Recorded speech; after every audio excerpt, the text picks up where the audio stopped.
Ano ang pinangtatawag nyo sa pusang ito sa lugar nyo, mga friendship? Tignan nyo oh, orange na orange ang kulay. Ano ang pinangtatawag nyo sa ganitong klase ng pusa sa lugar nyo? Sa ganitong kulay, tignan nyo oh, anong pinangtatawag nyo po sa lugar nyo?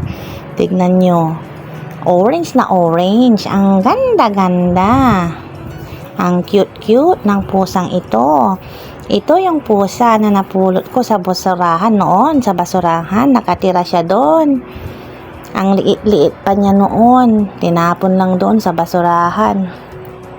Ang dungis. Tignan nyo naman ngayon, oh, ang kinis-kinis at lumalaki na. Palaki ng palaki.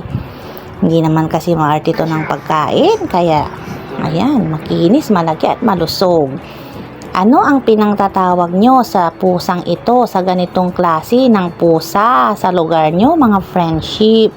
Sa ganitong kulay ng mga pusa, anong pinangtatawag nyo? Gusto ko lang pong malaman ang iba't ibang katawagan ng mga pusang ito sa iba't ibang lugar.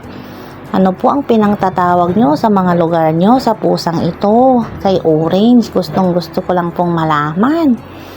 Sana po may sumagot. Maraming salamat po sa sasagot. Advance thank you po. Maraming thank you. Ano ang pinangtatawag nyo sa ganitong klase ng kulay ng pusa sa lugar nyo? Si Orange.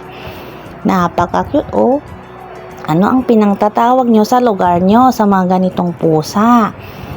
Gusto ko lang pong malaman kung anong pangalan nila sa inyo, kung anong tawag nyo sa mga orange na pusa sa lugar nyo. Maraming salamat po sa sasagot. Thank you po. Advance thank you. God bless. Bye-bye. Cute niya oh. Oo, mayroon kaming taingang dalawa.